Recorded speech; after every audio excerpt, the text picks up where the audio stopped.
देवोलीना जी, असम से।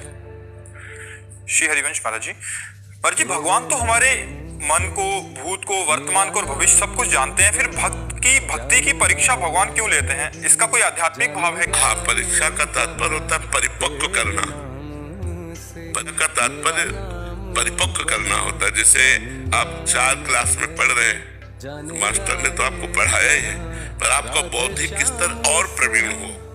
आप 5 क्लास में पहुंचे, आप 6 क्लास में पहुंचे, तो क्लास तभी आप पार कर सकते हैं, 4 क्लास से पहुंच सकते हैं जब आप प्रश्नों का उत्तर दे दें। ऐसे ही आध्यात्मिक प्रश्न रखे गए हैं, वो परीक्षा नहीं है, वो आध्यात्मिक प्रश्न रखे गए हैं कि यदि आप इन प्रश्नों को पास कर गए तो आप जीवन मुक्त हो गए, आप महान बन गए।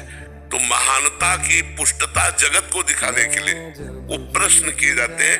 भगवान परीक्षा लेते हैं। भगवान को जानकारी थोड़ी लेने की आप किस कोटि के भक्त हो, ये आपको जानकारी देने की आप किस कोटि के भक्त हैं। और वो जानकारी तभी होगी जब आप उन प्रश्नों के उत्तर दे देंगे। यार गजब है, इतना होने पर भी ऐसा। तो जय हो भगवान के भक्त की जय हो, तभी तो जय होती है। अगर बिकराना मीरा जी को न सताता तो साधारण नारी और मीरा जी में क्या अंतर देख पाते आप?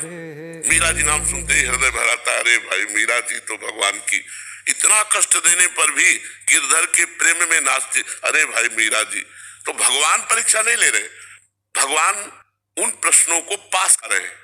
जो प्रश्न आध्यात्मिक रखे गए हैं कि इस प्रश्नों का अगर आपने उत्तर दे दिया तो आप मीरा जैसे भक्त बन गए, आप प्रहलाद जैसे भक्त बन गए। तो नीचे से ऊपर तक प्रश्न है। देखो, अब कह दिया जाए कि ये प्रक्रिया क्यों रखी जाए, तो जनरल भी वही प्रक्रिया रखी गई है। डिग्री में ऐसे थोड़ी पहुंच जाएंगे, क्लास बाय क्लास पहुंचेंगे। अगर ऐसे ही बिना प्रश्न की डिग्री में पहुंचा दिया जाए तो वो गलत होता है। एक टीचर है जो पढ़कर पास होकर टीचर बना है, और एक घूस देकर टीचर बना है, तो फेल टीचर है, पास टीचर थोड़ी। और जो पढ़ करके हुआ है उसको हर क्लास के सब्जेक्ट ज्ञान है। ऐसे ही भगवान भक्त को महान कहा गया है। भक्त का संबंध भगवान से है कि भगवान का निज जन है, तो उसमें प्रश्न होगा। आप प्रश्न में उत्तर दीजिए और निज पार्षद बनिए। अब जैसे सब कोई कमांडो थोड़ी बन जाता है, कमांडो सब कोई थोड़ी बन जाएगा। कमांडो मतलब चुटकी बजाते ही गोली मार दिया, गोली लगने वाले को पता नहीं चला कि गोली लग गई। इतनी शीघ्रता, इतनी दृष्टि में बिल्कुल सावधानी। जो अंगरक्षक बनाए जाते हैं वो बहुत सावधान रहते हैं। तुम्हारी दृष्टि में काला चश्मा लगा